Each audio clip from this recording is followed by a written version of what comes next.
Student, कैसे हो आप सभी। आज हम क्लास 10th की इंग्लिश स्टार्ट करेंगे, जिसमें हम सबसे पहले अपना टॉपिक लेंगे टेंस। टेंस से स्टार्ट करेंगे हम, ठीक है।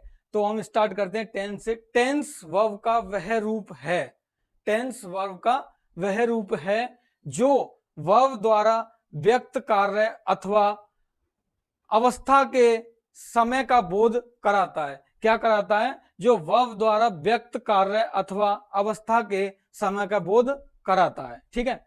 सरल शब्दों में टेंस एक निश्चित वाक्य रचना का आधार अर्थात पृष्ठभूमि है। यानी क्या है? एक टेंस निश्चित वाक्य रचना का आधार या पृष्ठभूमि है, ठीक है। आगे बात करते हैं अपन टाइम।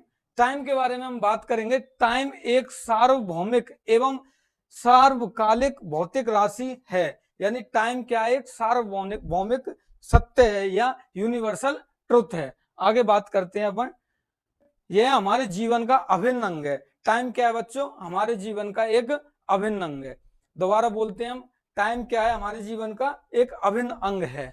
आगे बात करते हैं हम, जो सेकंड, मिनट, घंटा, दिन, सप्ताह, महीना, वर्ष आदि, जो सेकंड, मिनट, घंटा, दिन, सप्ताह, महीना, वर्ष आदि रूपों में व्यक्त होता है। हाँ जी, हम टाइम के बारे में समझते हैं। देखना टाइम के बारे में क्या कह रहा है। टाइम के बारे में कह रहा है कि जो सेकंड, मिनट, घंटा, दिन, सप्ताह, महीना, वर्ष आदि रूपों में व्यक्त होता है।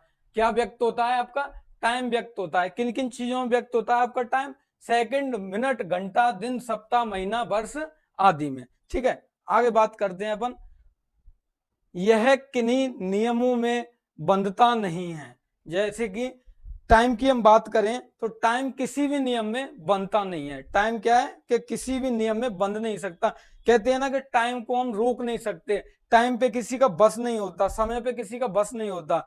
तुमने सुना होगा, सबसे पहले जब महाभारत स्टार्ट होती थी तो महाभारत में क्या बोलता था कि मैं समय हूं। यानी कहने का मतलब है कि समय पर किसी का अधिकार आज तक हुआ ही नहीं।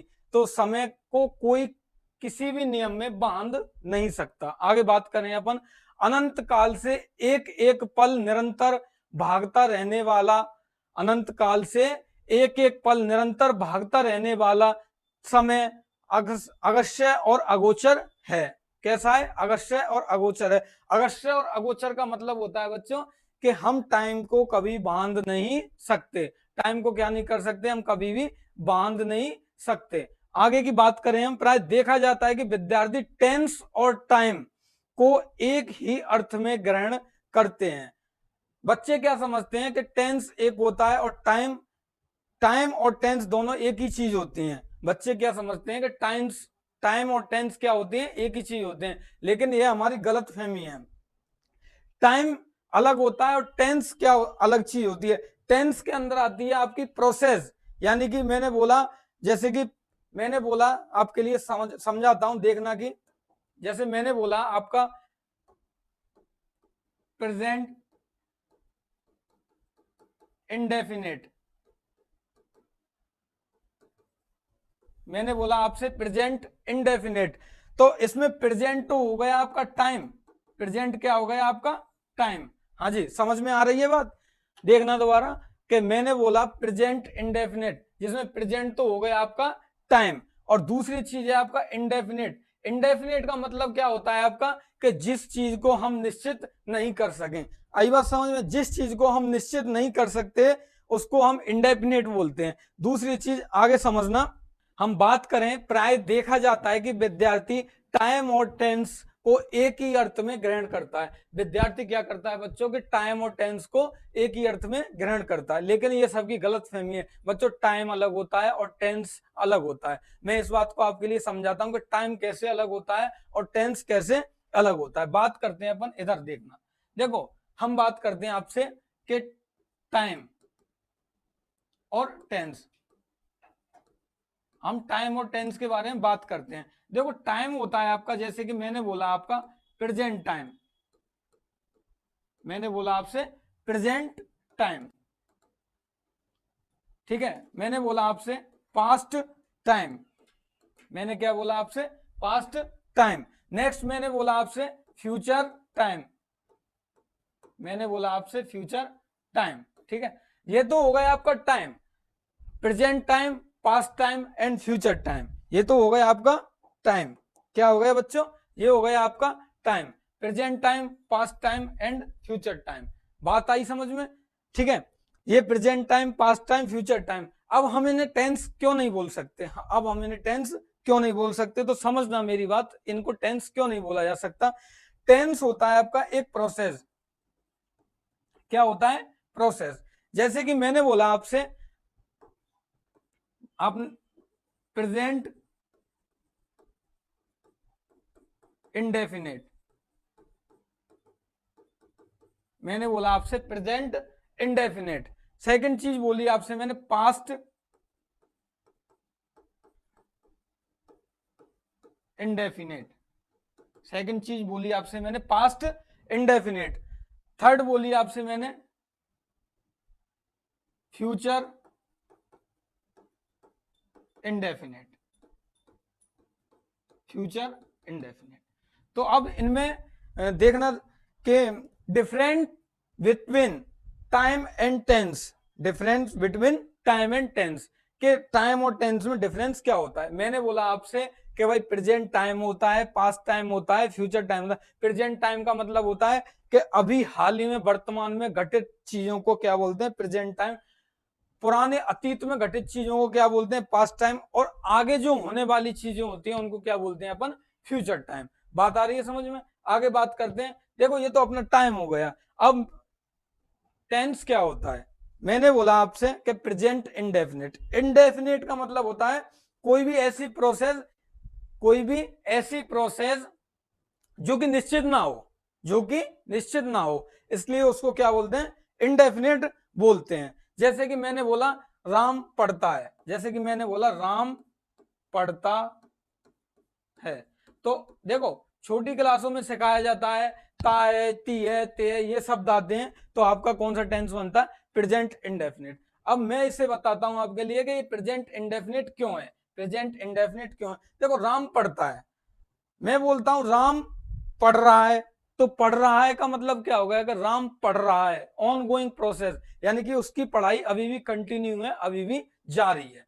मैं बोलता हूं राम पढ़ लिया, राम मतलब परफेक्ट, काम परफेक्ट हो गया, काम परफेक्ट हो गया, यानी राम पढ़ लिया, पढ़ के उसने पढ़ाई खत्म कर दी। ठीक है, तो क्या हो गया आपका? Present perfect. ठीक है, यानी परफेक्ट। इंडेफिनिट में क्या होगा? राम पढ़ता है, तो इसमें कोई निश्चित नहीं है कि राम अभी पढ़ रहा है या पढ़ लिया, या पिछले 30 मिनट से पढ़ रहा होगा या अभी पढ़ेगा। है बात आ रही है समझ में? तो इसमें कोई निश्चित नहीं है ये बात कि राम क्या कर रहा है, तो इसलिए इसको क्या बोला गया? प्रेजेंट इंडेफिनिट या पास्ट इंडेफिनिट या फ्यूचर इंडेफिनिट। तो ये जो प्रोसेस होती है इंडेफिनिट, इंडेफिनिट, इंडेफिनिट, ये होती है आपकी टेंस की प्रोसेस। ये किसकी प्रोसेस होती है? टेंस की। और टाइम क्या होता है? जैसे प्रेजेंट टाइम जो अभी घटित हो रहा है वर्तमान में, पास्ट टाइम जो अतीत में घटित हुआ, और फ्यूचर टाइम जो कि फ्यूचर में घटित होगा। आगे की बात करते हैं अपन, देखना आगे की बात। आगे की क्या बात है देखना, मैं बताता हूं आपके लिए कि इंडेफिनिट का मतलब अपन ने समझ लिया टेंस में कि इंडेफिनिट क्या होता है। ऐसी घटना जिसका हम पता नहीं लगा सकते कि हो रही है, हो चुकी है या होगी। ठीक है, अब मैं बात करता हूं आपकी परफेक्ट की। किसकी बात? परफेक्ट की।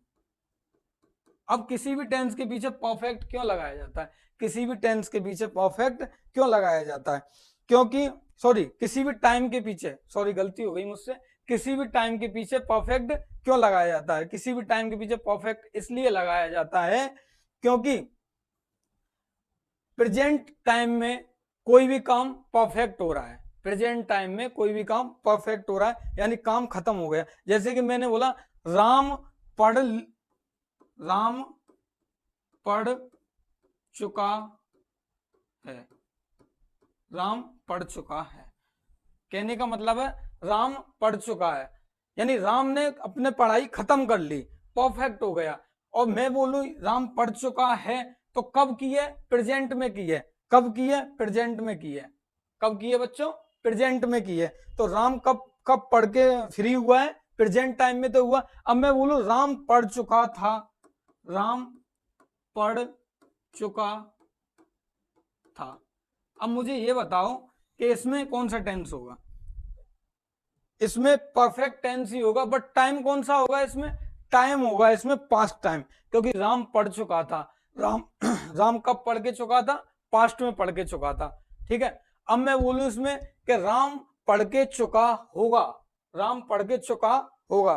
ठीक है, राम पढ़ के चुका होगा, तो मैं अंदाजा लगा रहा हूं ना एक, कि राम पढ़ के चुका होगा शायद। तो अंदाजा लगाने का मतलब क्या हो गया? अंदाजा लगाने का मतलब हो गया कि वो फ्यूचर में शायद पढ़ के चुका होगा। तो कहने की बात यह है कि टाइम अलग होता है बच्चों और टेंस अलग होता है। टाइम अलग होता है और टेंस अलग होता है। ठीक है, बात कहने की है कि टाइम में डिवाइड होते हैं आपके present time, present time, past time and future time, and future time, ये टाइम में डिवाइड होते हैं। अब हम बात करें आपसे टेंस की, टेंस क्या होते हैं? जैसे कि इनडेफिनेट, जैसे कि इनडेफिनेट। कैसा? इनडेफिनेट। देखो टेंस की बात करते हैं अपन, टेंस कौन कौन से होते हैं? फर्स्ट होता है आपका इनडेफिनेट। मैंने समझा दिया इनडेफिनेट का क्या होता है। इनडेफिनेट का मतलब होता है जिसमें कोई भी चीज फिक्स नहीं हो, कब हो रही है, कब होगी या कब होके चुकी है। ठीक है, तो ये क्या हो गया आपका? इनडेफिनिट टेंस हो गया। और प्रेजेंट क्या हो गया आपका? टाइम हो गया। प्रेजेंट क्या हो गया बच्चों? टाइम हो गया। इनडेफिनिट क्या हो गया? टेंस हो गया। ठीक है, दूसरी चीज होती है कॉन्टिन्यूअस। दूसरी चीज क्या होती है?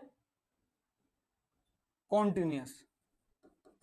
कॉन्टिन्यूअस का मतलब होता है आपका किसी कार्य का जारी रहना। ठीक है, परफेक्ट, परफेक्ट का मतलब होता है आपका कोई भी काम होके चुका है, कंप्लीट हो चुका है। ठीक है, और अगला होता है आपका परफेक्ट कॉन्टिन्यूअस। अगला होता है आपका परफेक्ट कॉन्टिन्यूअस। ठीक है, परफेक्ट कॉन्टिन्यूअस का मतलब होता है आपका, जैसे कि मैंने एक एग्जांपल दिया, देखो इन सब के एग्जांपल देता हूं आपके लिए मैं। इंडेफिनिट का तो मैंने दे ही दिया, कॉन्टिन्यूअस का कि मैं पढ़ रहा हूं, मैं पढ़ रहा हूं, तो मैं क्या कर रहा हूं बच्चों? पढ़ रहा हूं, तो मेरा काम अभी भी जारी चल रहा है। और अगर प्रेजेंट में जारी जारी चल रहा है तो वो प्रेजेंट परफेक्ट हो जाएगा, सॉरी प्रेजेंट कॉन्टिन्यूअस हो जाएगा। पास्ट में जारी चल रहा है तो पास्ट कॉन्टिन्यूअस हो जाएगा, और फ्यूचर में होगा तो फ्यूचर कॉन्टिन्यूअस हो जाएगा। आगे की बात करते हैं अपन। जैसे मैंने बोला, परफेक्ट पे आते हैं कि मैंने बोला कि मैं पढ़ के चुका हूं, मैंने अपना काम परफेक्ट कर लिया। यदि प्रेजेंट में करूंगा तो प्रेजेंट परफेक्ट, पास्ट में करूंगा तो पास्ट परफेक्ट, और फ्यूचर में करूंगा तो फ्यूचर परफेक्ट हो जाएगा। अब मैं बोलता हूं आपसे कि मैं पिछले 30 मिनट से पढ़ रहा हूं, मैं पिछले 30 मिनट से पढ़ रहा हूं। तो 30 मिनट से भाई मैं देखो पढ़ रहा हूं, तो मैंने कुछ ना कुछ तो पढ़ ही लिया होगा ना, मैंने कुछ ना कुछ तो पढ़ ही लिया होगा। मैं पिछले 30 मिनट से पढ़ रहा हूं बच्चों, तो मैंने कुछ ना कुछ तो पढ़ ही लिया होगा। कि ऐसी बात तो है नहीं कि मैं भाई 30 मिनट से पढ़ रहा हूं तो कुछ नहीं पढ़ा होगा, मैंने कुछ ना कुछ तो पढ़ा ही होगा ना, 30 मिनट से पढ़ रहा हूं। तो कुछ पढ़ लिया और कुछ पढ़ाई अभी जारी चल रही है, कुछ तो पढ़ लिया मैंने और कुछ पढ़ाई अभी जारी चल रही है। तो इसलिए इस वाले टेंस को क्या बोलेंगे? Perfect continuous. कॉन्टिन्यूअस क्यों बोलेंगे परफेक्ट कॉन्टिन्यूअस? क्योंकि कुछ तो मैंने पढ़ लिया, खत्म कर लिया पढ़ के, और कुछ जारी चल रहा है, तो जारी चलने वाला क्या हो गया? कॉन्टिन्यूअस हो गया। आई बात समझ में? हाँ, आगे बढ़ते हैं अपन। जो सेकंड, मिनट, घंटा, दिन, सप्ताह, महीना, वर्ष आदि रूपों में व्यक्त होता है, क्या व्यक्त होता है बच्चों? टाइम व्यक्त होता है। क्या व्यक्त होता है? टाइम व्यक्त होता है। यह किन्हीं नियमों में नहीं बनता। मैंने बताया था कि टाइम किसी भी नियम में नहीं बनता है। आगे बात करते हैं। अनंत काल से एक एक पल निरंतर भागता रहने वाला समय यानी कि टाइम अगस्त्य और अगोचर है। कैसा है? अगस्त्य और अगोचर है। प्राय देखा जाता है कि विद्यार्थी टेंस और टाइम, विद्यार्थी टेंस और टाइम को एक ही अर्थ में ग्रहण करते हैं। विद्यार्थी टेंस और टाइम को क्या करते हैं बच्चों? एक ही अर्थ में ग्रहण करते हैं। और मैंने ये सारी चीजें आपके लिए समझा दी थी अभी कि विद्यार्थी टेंस और टाइम को एक ही अर्थ में ग्रहण क्यों करते हैं। आगे की बात करते हैं अपन। एक ही वाक्य में टेंस और टाइम अलग अलग भी हो सकते हैं। एक ही वाक्य में क्या हो सकता है? एक ही वाक्य में क्या हो सकता है बच्चों, एक ही वाक्य में टेंस और टाइम क्या होते हैं, टेंस और टाइम क्या हो सकते हैं, अलग अलग हो सकते हैं। वो कैसे अलग हो सकते हैं वो मैं अभी आपके लिए बताऊंगा कि टेंस और टाइम कैसे अलग हो सकते हैं। और मैंने अभी आपके लिए एग्जांपल भी दिया था कि प्रेजेंट टाइम होता है, पास्ट टाइम होता है, फ्यूचर टाइम होता है, और indefinite, indefinite, continuous, perfect and perfect continuous क्या होती है, एक प्रोसेस होती है, एक प्रोसेस होती है, ठीक है, किसी कार्य को करने की प्रोसेस होती है। और प्रेजेंट टाइम, पास्ट टाइम और फ्यूचर टाइम होता है। आगे की बात करते हैं अपन, देखना आगे की बात। आगे आता है आपका, इस बात को हम दूसरे तरीके से भी समझ सकते हैं, इस बात को हम एक और तरीके से समझ सकते हैं, वो तरीका मैं आपके लिए बताता हूं, वो तरीका क्या है, देखना आगे की बात। वो तरीका ये है कि फर्स्ट है आपका, tense is an indicator of the form of, tense is an indicator, indicator का मतलब होता है, इंडिकेटर का मतलब मैं बताता हूं आपके लिए, इंडिकेटर का मतलब होता है इंगित करने वाला, किसी चीज को इंगित करने वाला, जो किसी चीज को संकेत करे, उसे क्या बोलते हैं, इंडिकेटर। आगे बात करते हैं, of the verb of a verb is correspondence to our concept of time, to our concept of time. आगे बात करें अपन, हमारी समय की अवधारणा के अनुरूप टेंस, हमारी समय की अवधारणा के अनुरूप टेंस क्या हो गई आपकी, टेंस की डेफिनेशन हो गई, tense is an indicator of the form of verb in correspondence to our concept of time. ये क्या हो गई, टेंस की डेफिनेशन हो गई।